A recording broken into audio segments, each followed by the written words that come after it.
آج کی گفتگو کا عنوان ہے صحبت و نسبت کا اثر۔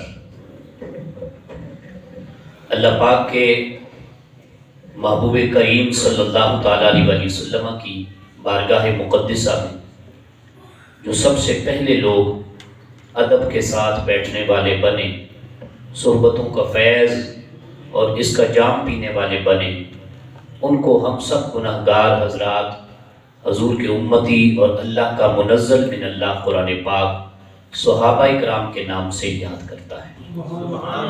یہ وہ صحابہ کرام ہستیاں ہیں جنہیں اللہ پاک نے اپنے محبوب کامل صلی اللہ تعالیٰ علیہ وسلم کی صحبت و رفاقت و زیارت سے مشرف یاب فرمایا۔ صحبتیں بھی ان کے حصے میں آئیں، محبتیں بھی ان کے حصے میں آئیں، زیارتیں بھی ان کے حصے میں آئیں۔ وہ امام بھی بڑے بے مثالی تھے رسول خدا صلی اللہ علیہ وسلم، لیکن اس مقتدا امام کے جو مقتدی بنے وہ حضرات صحابہ کرام بھی اپنی مثال آپ تھے۔ اللہ پاک نے باوجود یہ کہ وہ صحبت و رفاقت رسول اللہ صلی اللہ علیہ وسلم سے فیضیاب ہونے والے لوگ تھے، اپنے قرآن مجید میں کچھ اپنے صحابہ کرام کی صحبت کے بارے میں اپنے پیارے پیغمبر کو یہ کلمات ارشاد فرمائے۔ فرمایا وَاصْبِرْ نَفْسَكَ مَعَ الَّذِينَ، اے حبیب صلی اللہ علیہ وسلم اپنے آپ کو ان لوگوں کے ساتھ مشغول اور مصروف رکھیے جو اپنے رب کو یاد کرتے ہیں۔ اور یاد بھی ہماری طرح نہیں کہ کبھی یاد آ گیا تو پھر دریا اور دیے جلا دیے، وہ صبح و شام یاد کرنے والے لوگ تھے۔ اعلیٰ حضرت علیہ الرحمہ نے اسی کی طرف اشارہ ارشاد کرتے ہوئے فرمایا ان کے نثار کوئی کیسے ہی رنج میں ہو، جب یاد آ گئے ہیں سب غم بھلا دیے ہیں۔ وہ حضور صلی اللہ علیہ وسلم کو صرف یاد کرنے والے یا صحبتیں پانے والے لوگ نہ تھے، وہ تو جب اپنے غم بھلانے کی یاد ستاتی تھی اور یہ مزہ لوٹنا چاہتے تھے، غم بھلانا چاہتے تھے، تو حضور رسول اللہ نبی آخر الزمان صلی اللہ علیہ وسلم کی صحبت میں آ کے بیٹھ جایا کرتے تھے۔ یدعون ربهم بالغداۃ والعشی، اللہ کا قرآن فرماتا ہے وہ جو اپنے رب کو بلاوا دیتے ہیں، یاد کرتے ہیں، صبح بھی ان کا یہی مشغلہ ہوتا ہے، شام کو بھی ان کی یہی مصروفیت ہوتی ہے۔ یریدون وجہہ، اے اللہ کے حبیب صلی اللہ علیہ وسلم آپ ان پر نگاہیں ڈالے رکھیں۔ صحبت والے لوگ تھے، آپ نبی بن کے آئے تو عالمین کے لیے نبی بن کے آئے، آپ رحمت بن کے آئے تو سراپہ رحمت کل کائنات کے لیے بن کے تشریف لائے، لیکن قرآن میں جن ہستیوں کو حضور کی نگاہ کرم کا متوجہ بنایا گیا وہ ہستیاں فقط اور فقط صحابہ کرام علیہ الرضوان کی ہستیاں۔ یریدون وجہہ، آپ حبیب ان پر اپنی نگاہ مبارکہ ڈالی رکھیں، ولا تعد عیناک عنہم، ان سے اپنی نگاہ مبارکہ نگاہ رحمت للعالمین کو کبھی دوسری طرف نہ پھیریے گا۔ یہ عزت ملی صحابہ کرام کو تو اللہ کے رسول صلی اللہ علیہ وسلم کی صحبت کی برکت سے ملی، وگرنہ کہاں وہ حبشہ سے چل کے آنے والے بلال تھے، کہاں وہ فارس کے سلیمان تھے، کہاں مکے کے ابو بکر صدیق رضی اللہ تعالیٰ عنہ تھے۔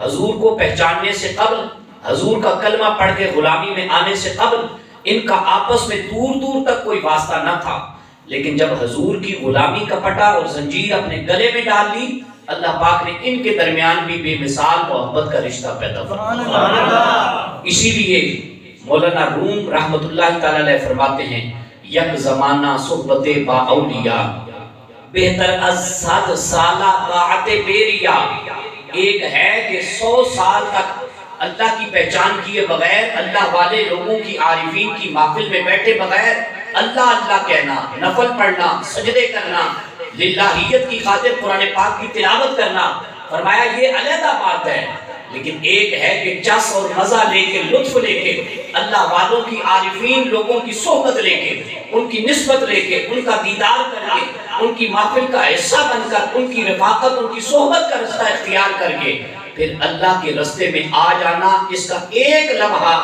بغیر عارفین کی اللہ والوں کی مجلس میں بیٹھے 100 سال کی عبادت سے بہتر ہے۔ یک زمانہ، ایک گھڑی، یک زمانہ صحبت با اولیاء، ایک زمانہ اللہ والے، اللہ کے جو ولی ہیں، اللہ کے در کے متلاشی ہیں، حقیقی عارفین لوگ ہیں، ایک لمحہ ان کی زندگی میں بیٹھ جانا، ان کے مجلس کا حصہ بن کے بیٹھ جانا بہتر از 100 سالہ طاعت تیری۔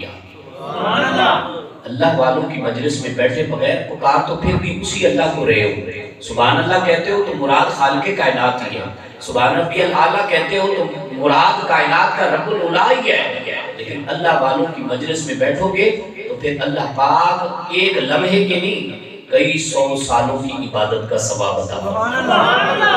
اسی لیے فرمایا کسی درویش نے پکارتے ہوئے صحبت صالح تو راہ صالح کنل، صحبت طالح تو راہ طالح کنل۔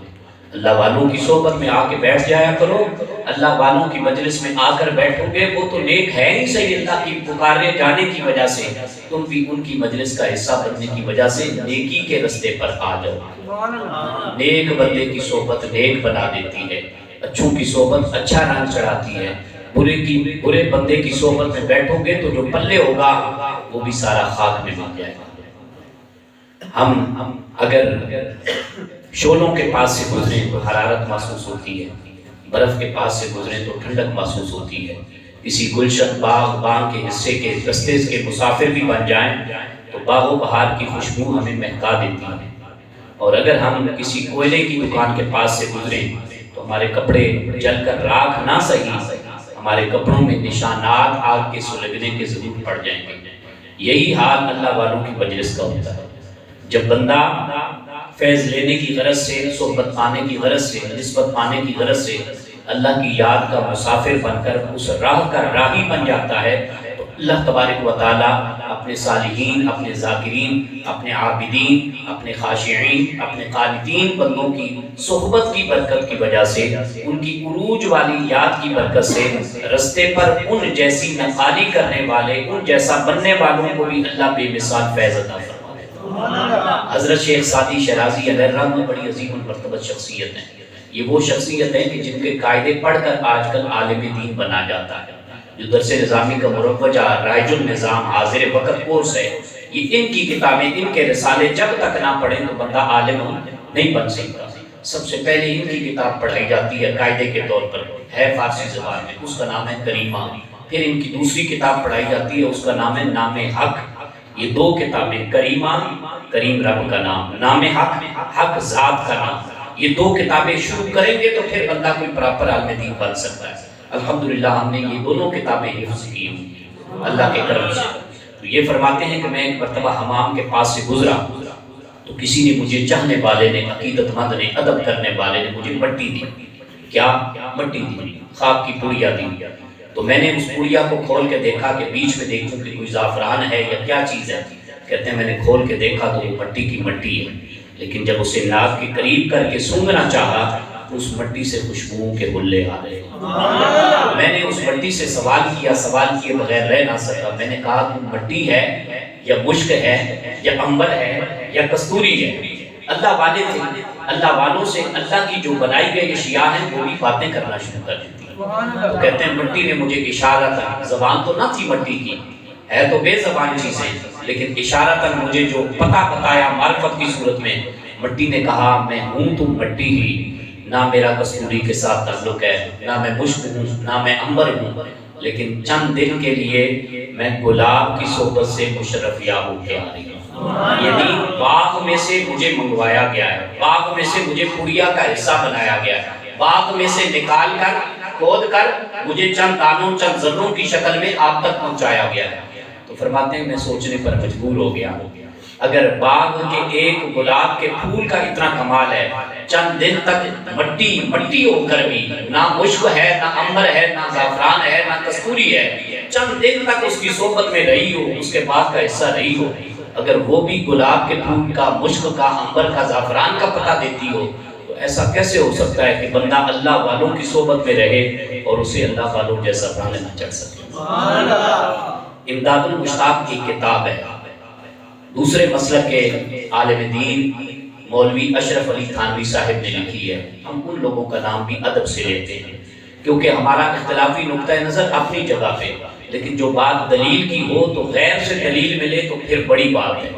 انہوں نے کہا من اراد ان یجلس مع اللہ فلیجلس مع اللہ الذاکرین او صالحین۔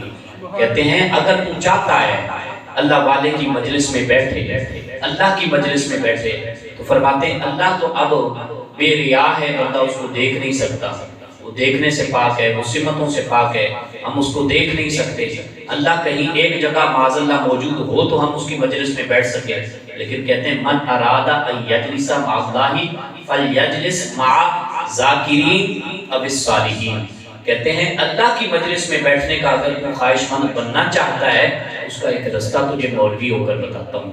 حضرت وہ کیا رستہ ہے؟ فرماتے ہیں یا ذاکرین کی مجلس میں بیٹھ جا، یا اللہ کی بارگاہ میں نیکی کرنے والوں کی مجلس میں بیٹھ جا۔ صالحین کی مجلس میں بیٹھنا اللہ کی مجلس میں بیٹھنے جیسا ہے، ذاکرین یاد والوں کی مجلس میں بیٹھنا، یاد والوں کی مجلس میں بیٹھنا اللہ کی مجلس میں بیٹھنے جیسا ہے۔ یہ ایک گر ہے جو انہوں نے بتایا۔ اور حضرت مولانا روم علیہ الرحمہ یہاں پہ چپ نہ رہ سکے، آپ فرماتے ہیں ہست قرآن ہائے حال ہائے انبیاء، ہست قرآن حال ہائے انبیاء بہتر از فیض کبریا۔ فرماتے ہیں اگر تم یہ چاہتا ہے کہ انبیاء کرام کو دیکھے، ان کی زیارت کرے، ان کی مجلسوں میں بیٹھے، تو فرماتے ہیں وہ تو پاک صحابہ کرام تھے، وہ لوگ تھے جو حضور پاک صلی اللہ علیہ وسلم کی مجلس کے حصہ بن کر صحابی بنے۔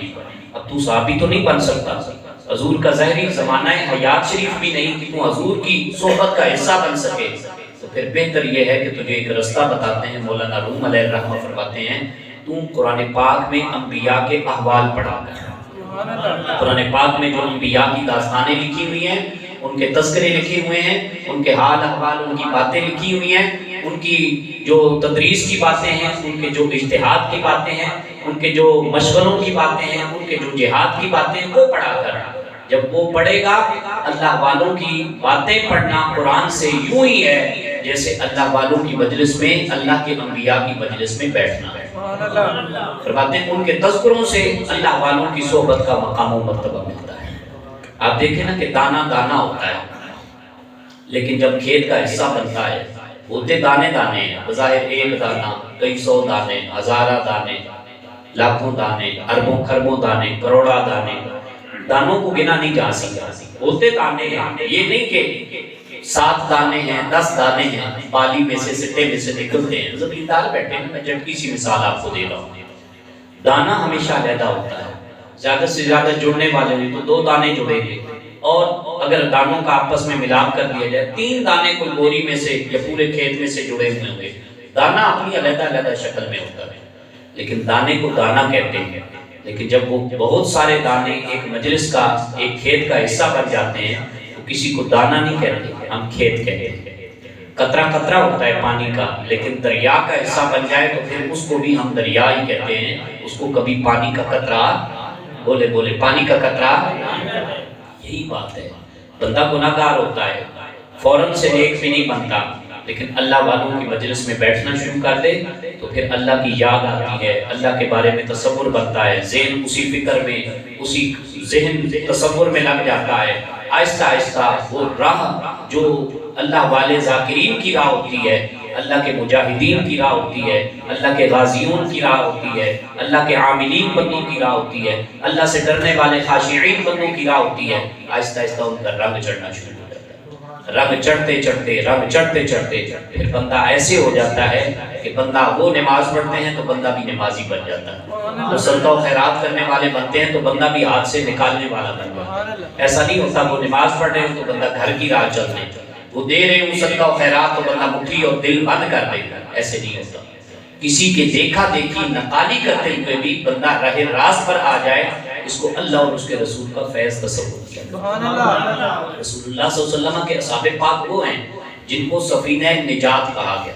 کیا کہا گیا؟ سفینہ نجات۔ قرآن پاک میں ان کو جو بشارت دی گئی، جو سب سے بڑا ٹائٹل اور ایوارڈ دیا گیا، وہ رضی اللہ عنہم ورضوا عنہ۔ اللہ تعالیٰ نے دنیا میں جیتے جی، جاگتے جی انہیں اپنی رضا کا، اپنی محبت کا، اپنی خوشنودی کا پیغام جاری فرما دیا۔ یہ سفینہ نجات کیسے بنے؟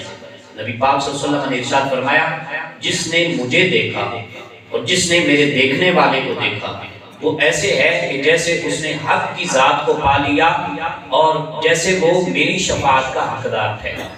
اس سے صحابہ کرام کی بھی شان معلوم ہوتی ہے، اس سے صحابہ کو دیکھنے والے تابعین لوگوں کی بھی شان معلوم ہوتی ہے۔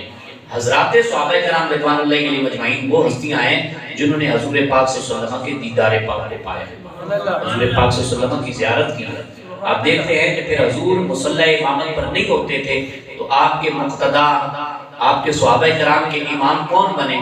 جان نشین رسول خلیفہ بلا فصل حضرت سیدنا ابو بکر صدیق رضی اللہ تعالی عنہ۔ ابو بکر تھے پہلے، قحافہ کے بیٹے تھے، لیکن پھر ابو بکر سے صدیق اکبر کا سفر طے کیا۔ فاروق تھے، خطاب کے بیٹے تھے، عمر فاروق، فاروق اعظم کا سفر طے کیا۔ عثمان تھے، عفان کے بیٹے تھے، عثمان غنی ذی النورین کا شرف پایا۔ یہ رستہ، یہ سفر طے کیا۔ علی تھے، علی ابن ابی طالب تھے رضی اللہ تعالی عنہ، یہ تھے، لیکن پھر علی حیدر کرار، علی شیر خدا، علی اسد اللہ الغالب کا سفر طے کیا۔ یہ ساری نسبتیں، یہ ساری برکتیں حضور پاک صلی اللہ علیہ وسلم کی صحبت کی وجہ سے میسر ہوئی۔ اب کئی لوگ صحبت کا انکار کرتے ہوئے کہتے ہیں اگر جی صحبت اثر دے سکتی، صحبت اگر شرف دے سکتی، صحبت اگر مقام و مرتبہ دکھا سکتی، فیضان دے سکتی، تو پھر نوح علیہ السلام کا بیٹا کیوں نہ کر جاتا؟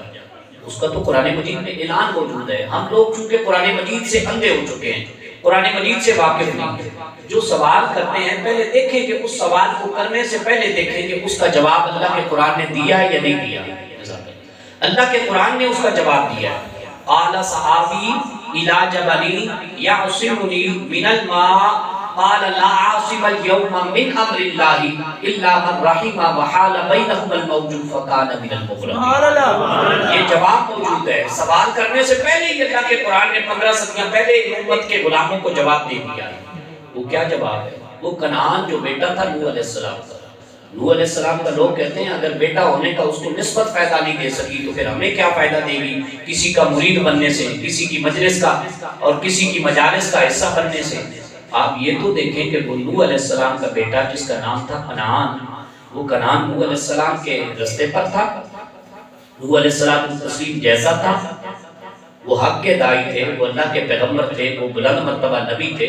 وہ نوح علیہ السلام کا بیٹا کہتا تھا مجھے نوح علیہ السلام سے کچھ نہیں چاہیے، معاذ اللہ باپ ہدایت کے رستے سے ہٹ گیا ہے، ان کو کہا گیا تجھے عذاب نے آ لینا ہے، تمہیں بری موت مرنا ہے۔ تو اس کا جواب دیکھیں قرآن مجید میں موجود ہے، کہنے لگا صحابی الی جبل یعصمنی من الماء۔ جب ایک تو ہمارے جیسے لوگ تھے نا، کہنے لگے جب آئے گا تو پھر دیکھی جائے گی، پھر کہنے لگا لوگوں نے کہا آ گیا ہے، تو کہنے لگا آ گیا ہے تو پھر میں پہاڑ کی چوٹی پر پہنچ جاؤں گا، پانی کے عذاب سے بچ جاؤں گا۔ اللہ کی مدد، اللہ کی تائید، اللہ کی نصرت کا اس نے ذکر نہیں کیا، قدرت کاملہ کے تحفظ کا اس نے ذکر نہیں کیا، اپنے سگے باپ جناب نوح علیہ السلام کا ذکر نہیں کیا کہ میں حق پرست ہوتا ہوں، میں نوح علیہ السلام کی نسبت کو مانتا ہوں، میں آپ کا فیض لینا چاہتا ہوں، میں بیٹا ہوں، وہ میرے باپ ہیں، میں ان کی نسبت کی حیا اور قدردانی کرتا ہوں۔ یہ بات اس نے نہیں کہی، اس نے تو کہا صحابی الی جبل یعصمنی من الماء، آئے گا پانی کا شور شرابہ بھی آ کے دیکھ لے، میں پہاڑ پر چڑھ جاؤں گا۔ تو پھر ہلاک اور بربادی ہی، ہلاکت اور بربادی ہی اس کا مقدر بنی۔ اس کے مقابلے میں آپ دیکھیں اصحاب کہف کا خطہ، پارہ نمبر 15 سورہ کہف کا حوالہ دے رہا ہوں، اس کا بھی قرآن مجید میں ہی ذکر ہے۔ وہ اصحاب کہف کا خطہ تھا، بندہ نہیں تھا، انسان بھی نہیں تھا، بظاہر مومنوں میں بھی ہم اسے نہیں کہہ سکتے، لیکن اللہ والوں کی حیا کرنے والا خطہ تھا۔ اصحاب کہف کا معاملہ کیا تھا؟ وہ اللہ کی عبادت کرنے والے لوگ تھے، اللہ کو یاد کرنے والے لوگ تھے۔ اصحاب کہف غار کے چند لوگ، وہ جب اصحاب کہف بنے تو کتا آیا۔ بخاری شریف کی شرح میں بھی یہ بات موجود ہے کہ کتے نے بھونکنا بند کر دیا، کتے نے شور مچانا بند کر دیا۔ حضرت میاں محمد بخش صاحب عارف کھڑی علیہ الرحمہ، اللہ تعالیٰ آپ کی مرتبے پر نور پہ اپنی کروڑہا رحمت نازل فرمائے۔ آپ نے شعر کی صورت میں بھی اس بات کو بخاری شریف کے ترجمے کو بیان کیا، فرمایا وہ کتا کہنے لگا جب اصحاب کہف اس کو پرے ہٹانے لگے نا تو کہنے لگا نہ میں بھونکاں، نہ میں ٹونکاں، نہ میں شور مچاواں، نیک بندیاں دے لڑ لگیاں کدھر میں ہی بخشا جاؤں، نیک بندیاں دے لڑ لگیاں کدھر میں ہی بخشا جاؤں۔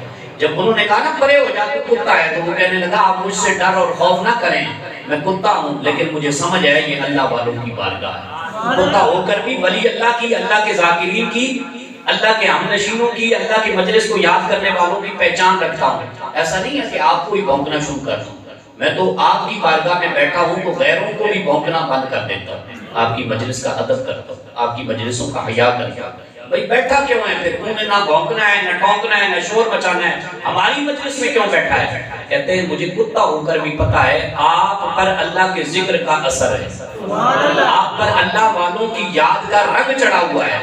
میں یہ چاہتا ہوں کہ جو رنگ آپ پر چڑھا ہوا ہے، میں یہ ایمان رکھتا ہوں آپ اس ذکر پاک پر فائز، درجے پر فائز ہونے کی وجہ سے اللہ کے بخشے ہوئے لوگوں میں بھی یہ چاہتا ہوں قیامت والے دن نام آئے تو بھونکنے ٹونکنے شور مچانے والوں میں میرا نام نہ آئے، کتا ہو کر بھی آپ کے صدقے بخشش کا پروانہ مل جائے۔ اسی لیے پھر آپ نے مثال دی نا کہ اگر نیک لوگوں کی صحبت میں بیٹھو گے تو ایسے ہوگے کہ جیسے عطار کی دکان سے خوشبوؤں کے حلے آتے ہیں، عطار کی دکان سے خوشبوؤں کے حلے آتے ہیں، اور اگر برے بندے کی مجلس میں بیٹھو گے تو چنگاریاں آپ کے کپڑوں پر پڑے گی، آپ کے دامن کو تہہ آلود کر دے گی، برباد کر دے گی۔ آپ پھر کہو کہ میں نمازی ہوں، لیکن آہستہ آہستہ دل پر ایک چنگاری، کپڑوں پر ایک چنگاری جیسی مثل، دل پر ایک چنگاری پڑے گی، پھر دوسری چنگاری پڑے گی، پھر آہستہ آہستہ آپ 5 وقت کے نمازی حاجی ہو گئے، لیکن آہستہ آہستہ وہ سفر ترک کرتے کرتے 5 تھی تو 4 رہ گئی نمازیں، تہجد تھی تو وہ غائب ہو گئی، جمعہ تھا تو جمعہ 2 ہفتے کے بعد 3 ہفتے کے بعد ادا کرنے والے بنے۔ یہ جو غافل لوگ ہوتے ہیں ان کی صحبت بڑی بری ہوتی ہے۔ میں پڑھ رہا تھا کتابوں کے اندر کہ دکن جو حیدرآباد کا علاقہ ہے انڈیا کا، وہاں آج بھی حضرت رکن الدین رحمت اللہ تعالی علیہ کا مزار مبارکہ ہے، رکن الدین علیہ الرحمہ کا مزار مبارکہ ہے، آج بھی ان کا عرس مبارکہ ہوتا ہے حیدرآباد دکن کے اندر۔ شہر بتا رہا ہوں، انڈیا کا حوالہ دے رہا ہوں۔ تو انہوں نے الحمدللہ ثم الحمدللہ قرآن پاک سے اتنی محبت کی، قرآن پاک سے اتنی محبت کی کہ ساری زندگی قرآن ہی پڑھایا، ساری زندگی قرآن ہی پڑھائی، اور جب دنیا سے وصال فرمایا تو قرآن پڑھاتے پڑھاتے دنیا سے رخصت ہوئے۔ ان کی بارگاہ میں ایک پاس ہی مجلس کے قریب پاس ہی ایک پنجرہ ہوتا تھا، پنجرے میں ایک طوطا تھا۔ اللہ تعالیٰ نے اس طوطے پر بھی حضرت والا شان کے قرآن پڑھنے کا رنگ اتنا چڑھایا کہ جیسے آپ قرآن پڑھتے تھے تو وہ اپنی نرم نرم بولی کے اندر قرآن پڑھا کرتا۔ پھر وہ طوطا آپ کا ہم مجلس رہا، آپ تہے خاک چلے گئے مزار مبارکہ کے نیچے لیٹے ہوئے، آج تو آپ کا مرقد پر انوار ہے۔ تو آپ قرآن پڑھا کرتے تھے تو وہ زندگی میں بھی آپ کو بدلے میں قرآن پاک کا دور سنایا کرتے تھے، ایک قرآن آپ ختم فرمایا کرتے تھے، ایک قرآن وہ ختم فرمایا کرتا ہے۔ اور اب بھی لوگوں کی شہادتیں موجود ہیں کہ حضرت والا شان مزار مبارکہ کے نیچے چلے گئے، لیکن قرآن پاک پڑھنے والا وہ طوطا اب بھی آپ کے مرقد پر نور کا حصہ بن کر وہ قرآن پاک کی بولیاں سناتا ہے۔ بات یہ ہے کہ پڑھنے والا کون ہے، پڑھ کیا رہا ہے، یاد کس کو کر رہا ہے، ارادہ کیا ہے، تصور میں کیا لے کے بیٹھا ہے، اور کس طرف ارادہ خیر کر کے سفر طے کرنا چاہتا ہے، منزل ڈھونڈنا چاہتا ہے۔ ہمارا چونکہ متصور دنیا ہے، ہم آخرت کی فکر سے غافل ہوتے ہیں، نہ ہمیں قبر یاد رہی، اور کچھ پھر ہمارا ذوق اس طرف جڑ گیا ہے کہ ہم کہتے ہیں ہمیں کوئی فکر کرنے کی ضرورت نہیں، ہمارا والی اللہ تعالیٰ ہے، شاف معاشر حضور کی ذات ہے۔ یہ تو سب حقیقت کی باتیں ہیں، اللہ اور اس کے رسول صلی اللہ علیہ وسلم کا بتایا گیا قرآن کا عقیدہ ہے، لیکن اس کا مطلب یہ ہرگز نہیں کہ ہم رزق حلال کی گنتی سے غافل ہو جائیں، ہم اپنی آخرت کی فکر سے غافل ہو جائیں، ہم نماز روزے کی تیاری چھوڑ دیں، ہم جہاد کے لیے کافروں کو پکارنا چھوڑ دیں۔ بھئی بات یہ ہے کہ یہ تو اس وقت بھی چیزیں تھیں کہ حضور پاک صلی اللہ علیہ وسلم شافع تھے، حضور پاک صلی اللہ علیہ وسلم رحمت للعالمین ہیں، آپ کی ہستی مبارکہ جناب خاتم النبیین ہیں، اللہ ہی والی ہے، حسبنا اللہ و نعم الوکیل نعم المولا و نعم النصیر۔ یہ تو اس وقت بھی قرآن مجید کی آیتیں ہیں، قرآن تو اب بھی وہی ہے، لیکن وہ لوگ تھے ہمتن کمر بستہ ہو کر اللہ پاک کی یاد کا دیپ جلانے والے۔ یہ وہ لوگ تھے جو روشن ضمیر تھے، مردہ ضمیر نہیں تھے ہماری طرح، ان کا متصور اللہ کی ذات تھی، ان کے قلب و فکر کے اندر، قلب و نظر کے اندر دنیا داری نہیں تھی، دین تھا۔ آج ہمارے دل چونکہ مردہ ضمیری کا شکار ہو چکے ہیں، لہٰذا ہم ہر بات کو دنیا پر لے کے شمار کر کے پھر دین کو ٹارگٹ کرتے ہیں، قرآن کے عقیدے سے متصادم ہو جاتے ہیں، حدیث کے نظریے سے ٹکرا جاتے ہیں۔ یہ ٹکرائے جانے سے پہلے یہ دیکھو کہ صحابہ کرام کا کیا عقیدہ تھا، اہل بیت اطہار علیہم الرضوان کا کیا عقیدہ مبارکہ تھا۔ دیکھیں اس وقت حضرت بابا معین الدین چشتی اجمیری علیہ الرحمہ کو نہیں تھا پتا کہ اللہ کی یاد اپنانے سے اللہ ملتا ہے، اللہ کا نام لینے سے ثواب ملتا ہے، قرآن پڑھنے سے ثواب ملتا ہے، سنت کی باتیں کرنے سے سنت کا رنگ چڑھتا ہے۔ لاہور کیا لینے آئے؟ یہ شعر کیوں کہا؟ گنج بخش فیض عالم مظہر نور خدا ناقصہ را پیر کامل کاملہ را رہنما، ادھر کیا لینے آئے؟ حضرت بابا فرید الدین گنج شکر علیہ الرحمہ، ان کا شہر پہلے بھی تھا، لیکن جب آپ سے نسبت جڑی تو پاک پتن ہو گیا۔ کیا ہو گیا؟ پاک۔ ہر پاکستان کا شہری اس سٹی کا نام لیتا ہے تو کیا کہتا ہے؟ پاک پتن۔ صرف پتن شریف کہہ کر دیکھیں نا، کیا کہتا ہے؟ پاک پتن۔ ہر کپڑے کو ہم چونتے ہیں، ہر کپڑے کو نہیں چونتے۔ وہ کپڑا چاہے معمولی سا کھدر کا ہو یا کسی بھی ورائٹی کا ہو، عام سا کپڑا ہو جو دیکھنے کے لائق بھی نہ ہو، لیکن اس سے قرآن مجید کا غلاف بنا لیا جائے، اس غلاف کو پھر قرآن کی الماریوں کی زینت بنا لیا جائے۔ جہاں چومنے والے قرآن پاک کو چومتے ہیں، وہاں بوسہ دینے والے غلاف کو بوسہ نہیں دیتے، غلاف کو بوسہ نہیں دیتے۔ وہی کپڑا ہے، اگرچہ ریشمی ہو، اگرچہ کسی اور طرح کا کپڑا ہو، اس پر چند قرآن مجید کی آیات بینات لکھ دی جائیں، یہی لکھ دیا جائے ان اول بیت وضع للناس للذی ببکۃ مبارکا وہدی للعالمین فیہ آیات بینات مقام ابراہیم ومن دخلہ کان آمنا وللہ علی الناس حج البیت من استطاع الیہ سبیلا ومن کفر فإن اللہ غنی عن العالمین۔ اس لیے پڑھی ہے کہ یہ حاجی لوگ تو ان کو کئیوں کو حاجیوں کو زبانی یہ آیتیں یاد ہیں، یہ وہ غلاف کعبہ ہے جس پر یہی الفاظ لکھے جاتے ہیں۔ پہلے تو وہ فیکٹریوں میں ہوتا ہے، پہلے تو اس پر نقش لکھے جا رہے ہوتے ہیں، پہلے تو سونے کی تلواروں کے ساتھ اور سونے کے سلسلوں کے ساتھ اسے جوڑا جا رہا ہوتا ہے، لیکن پہلے تو اسے کوئی نہیں چونتا۔ جب قرآن پاک کی آیتوں کی نسبت لگ جاتی ہے، کعبہ شریف کا سنگ لگ جاتا ہے، پھر ہر کوئی پورے کا پورا غلاف کعبہ نہیں، اس کا معمولی سے ٹکڑا بھی اگر مل جائے تو پھر نالین شریف کی طرح، جس طرح ہم عظمت کرتے ہیں نالین مبارکہ کے عکس مبارکہ کی، اسی طرح ہم بیت اللہ شریف کے لگے ہوئے ساتھ مس کیے ہوئے غلاف کعبہ کا بھی احترام کرتے ہیں۔ اللہ تو پہلے بھی مل رہا تھا، لیکن گولڑا شریف سے ملا، اللہ کا در ملا، اللہ والوں کی نسبت تھی اللہ سے، ہمیں اس نسبت کے صدقے اللہ کی ذات طیبہ ملی۔ گولڑے شریف والے جاتے ہیں سیال شریف، سیال شریف والے جاتے ہیں توسا شریف، شرک پور شریف والے جاتے ہیں کوٹلا شریف۔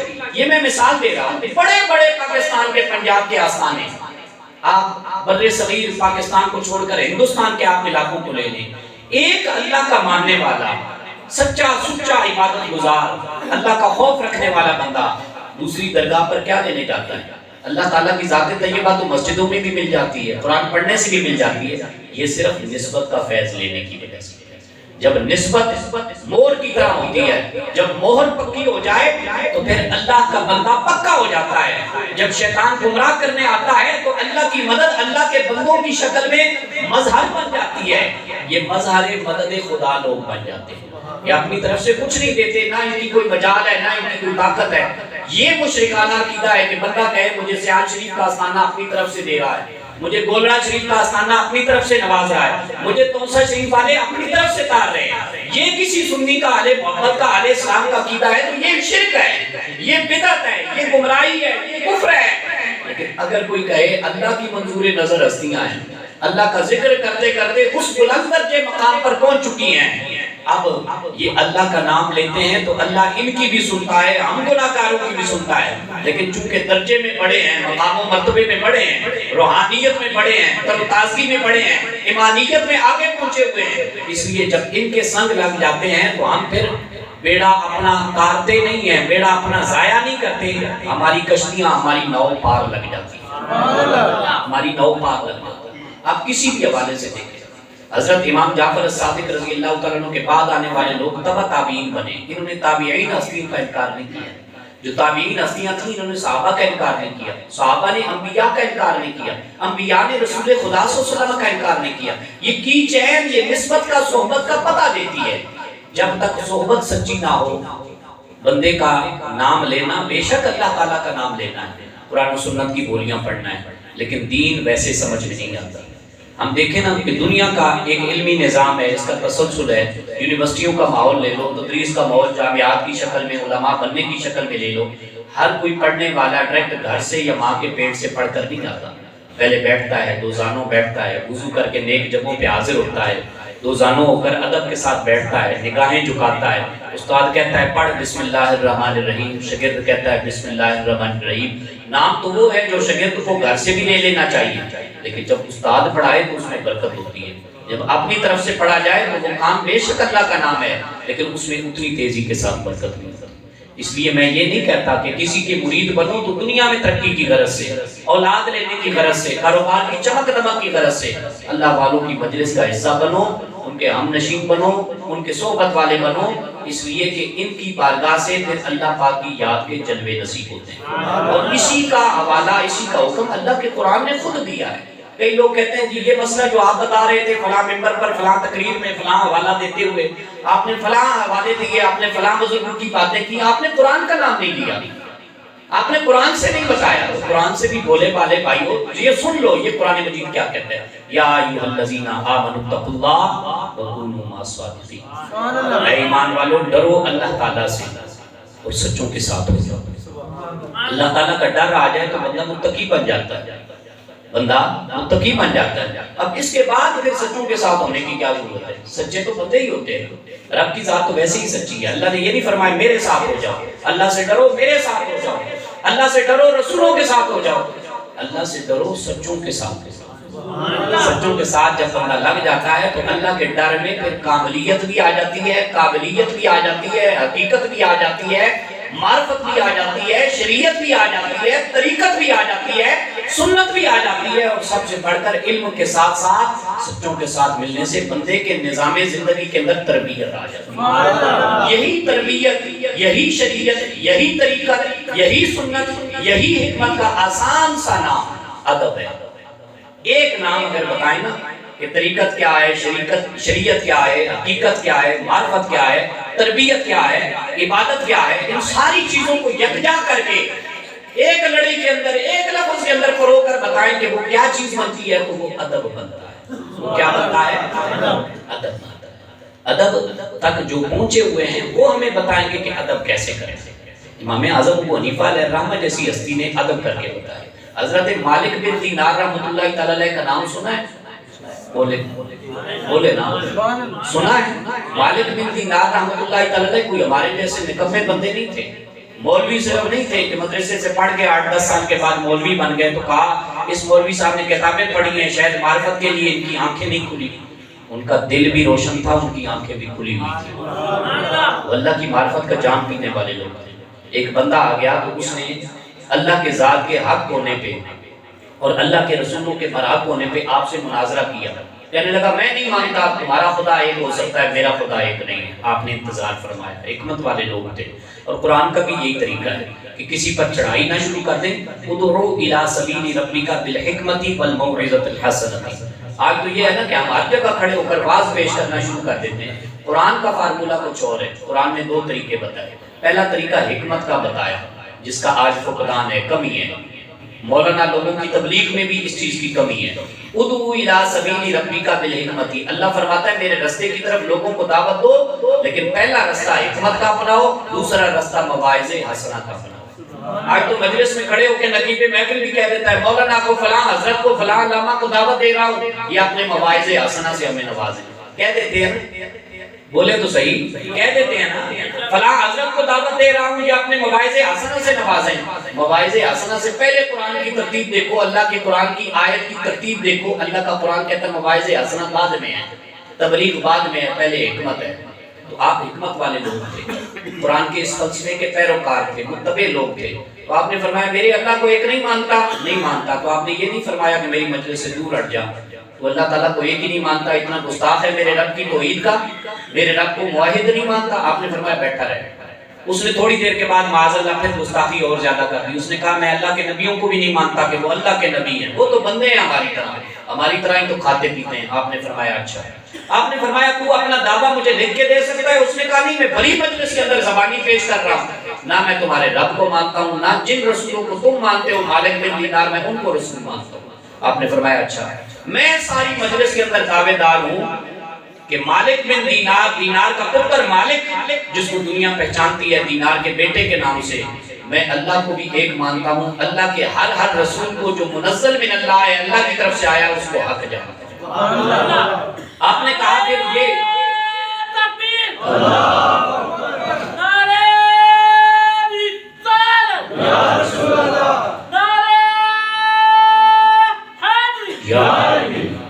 آپ نے فرمایا پھر یہ فیصلہ کیسے ہوگا کہ تم آگ پر ہے یا میں آگ پر ہوں؟ دلیل دے سکتے تھے، قرآن مجید بھی پاس تھا، سینے کے اندر سنت کا اجالا نور بھی تھا، کوئی حدیث پیش نہیں کی، کوئی قرآن کی آیت پیش نہیں کی، فیصلہ کیسے ہوگا؟ اس نے کہا آگ روشن کریں، لکڑیاں منگوائیں، آگ کے لیے لکڑیوں کے گٹھے منگوائیں، آگ لگوائیں، اور دونوں چلتے ہیں آگ میں۔ آپ کہتے ہو میں توحیدی ہوں، میں رسولوں کا ماننے والا ہوں، میں کہتا ہوں میں نہ توحیدی ہوں نہ رسولوں کا ماننے والا ہوں، دونوں آگ میں کود جاتے ہیں، اور جو سچا ہوگا وہ بچ جائے گا، جو جھوٹا ہوگا وہ فنا ہو جائے گا۔ تو آپ نے فرمایا ٹھیک ہے۔ آپ نے کیا کیا؟ جب آگ میں کودنے لگے نا، جلائی گئی آگ میں، تو اس کا ہاتھ اپنے ہاتھ میں پکڑ کے آپ نے آگ کے اندر چھلانگ لگا دی۔ کچھ دیر آپ بھی آگ میں رہے، وہ اللہ اور رسولوں کا گستاخ منکر وہ بھی آگ میں رہا، جب باہر آئے نا تو آپ بھی سلامت ہیں، وہ بھی سلامت ہیں۔ ادھر دیکھیں میری طرف، آپ کو حیرانگی تو ہوئی ہوگی، وہ تو اللہ کا منکر تھا، وہ تو رسولوں کا منکر تھا، اس کو تو جل جانا چاہیے تھا، اس کو تو ایندھن بننا چاہیے تھا، اس کو تو سواب بن جانا چاہیے تھا، خاک ہو جانا چاہیے تھا، وہ بھی بچ گیا، آپ بھی بچ گئے۔ تو آپ نے اللہ کی جناب میں عرض کی مالک میں وہ بندہ ہوں جن کی عمر 70 سال تک پہنچ چکی ہے، تیری معرفت کا نعرہ لگایا، لوگوں کو یہی سبق پڑھایا، اللہ ایک ہے، اللہ کے ہر رسول سچے ہیں، جو قرآن مجید ہے یہ بھی سچی کتاب ہے، تورات بھی سچی کتاب ہے، انجیل بھی سچی کتاب ہے، زبور بھی برحق ہے، اور آج تو نے یہ کیا کیا، تیری قدرت نے یہ کیا منظرنامہ دکھایا، ہم تو عجیب مشاہدہ دیکھیں، میں تو چلو دینار کا پتر مالک ہوں، میں تو بچ گیا، تیرا توحیدی ہونے کی وجہ سے، رسولوں پر ایمان لانے کی وجہ سے یہ کیوں بچ گیا؟ تو کسی بتانے والے کی آواز آئی، مالک بن دینار اس نے چونکہ تیرے ہاتھ میں اپنا ہاتھ دیا، ذرا اس کو کہیں نا اپنا ہاتھ پیچھے کریں، اس کو کہیں تنے تنا، پہلے آپ آگ میں چھلانگ لگائیں، پھر دیکھیں کہ حضرت ابراہیم علیہ السلام کی سنت ادا کرتے ہوئے ہم آگ کو گل و گلزار آپ کی ذات پر کیسے بناتے ہیں، آپ کو کیسے سلامتی کے ساتھ باہر نکالیں۔ پھر اس مردود کو، بے ایمان بندے کو جو رسولوں کا انکار کر رہا ہے، اللہ کے خدا کا انکاری ہے، خدا کا انکاری ہے، خدا کی ذات کا وہ واحد نہیں مان رہا، اس کو کہیں پھر تنے تنا اکیلا آگ میں چھلانگ لگا۔ جلانا بھی ہمارا کام ہے، بچانا بھی، جلانا بھی ہمارا کام ہے، بچانا بھی ہمارا کام۔ ہم یہ نہیں کہتے لوگ بچاتے ہیں، ولی بچاتے ہیں، نبی بچاتے ہیں، بچاتی اللہ کی ذات ہے، بچاتی بولے عقیدہ دہرائیں، کھلم کھلا عقیدہ ہے، یہ تو روزے روشن کی طرح عقیدہ ہے، بچاتی اللہ کی ذات ہے، لیکن بچاتی کسی سبب سے ہے، کسی سبب سے۔ ہم وضو کرتے ہیں، ٹوٹیوں کے بھی محتاج ہیں، پہلے دور تھے باپ کو وضو کرواتا تھا پتر، بیٹا وضو کرواتا تھا لوٹا لے کے، اب بندہ کہ نہیں میں خدا کی نماز پڑھنے لگا ہوں، مجھے تیری حاجت نہیں، میں درمیان میں کسی کا واسطہ نہیں لینا چاہتا، کسی کو سبب نہیں بنانا چاہتا، نہ مجھے ٹوٹی کی ضرورت ہے، نہ مجھے لوٹوں کی ضرورت ہے، نہ مجھے برتن کی ضرورت ہے، میں ویسے ہی اللہ تعالیٰ کا عبادت گزار بننا چاہتا ہوں، میں ویسے ہی نیت کر چکا ہوں، مجھے وضو کروا دے، تو فرشتوں نے آ کے تو وضو نہیں کروا۔ بندہ ہر جگہ پہ محتاج ہے، اس لیے اللہ والوں کی صحبت اختیار کرنے سے اللہ کے در سے بندہ بھٹکتا نہیں، بھٹکے ہوئے بھی پار لگ جاتے ہیں۔ بخاری شریف ہے، دوسری جلد کا حوالہ بتا رہا ہوں، صفحہ نمبر 248 بتا رہا ہوں، ہم الجلساء لا یشقى الا جلیسهم کے الفاظ طیبات ہیں۔ کہاں ہیں جی؟ بخاری شریف میں۔ جلد کون سی ہے جی؟ دوسری۔ صفحہ کون سا ہے جی؟ 948۔ صفحہ کون سا ہے؟ 948۔ فرمایا ہم الجلساء لا یشقى الا جلیسهم، یہ اللہ کی مجلس میں پہنچے ہوئے لوگ ہیں۔ یہ کون ہے؟ مقبولان بارگاہ خدا بندی، یہ کون لوگ ہیں؟ اللہ کی بارگاہ میں پہنچے ہوئے لوگ ہیں۔ جو پہنچے ہوئے لوگوں کی مجلس کا حصہ بن جاتا ہے، بخاری شریف کی حدیث کہتی ہے وہ کبھی بدبخت نہیں رہتا، وہ کبھی بدبخت لا یشقى کا ترجمہ کسی بھی مکتبہ فکر کا عالم دین بیان کرے نا، کیوں نہیں بیان کرتے؟ لا یشقى نہیں بدبخت رہتا وہ، الا جلیسهم مگر بیٹھنے والا، جو ان کی مجلس کا حصہ بن جاتا ہے وہ بدبخت بھی ہو تو خوش نصیب بن جاتا ہے۔ اللہ تعالیٰ ہمیں ادب کا زینہ عطا فرمائے، اللہ محبت عطا فرمائے، منتشر بکھری ہوئی امت کو بھی اللہ تعالیٰ اسلام کے پلیٹ فارم پر مجتمع یکجہتی نصیب فرمائے۔ وآخر دعوانا الحمدللہ۔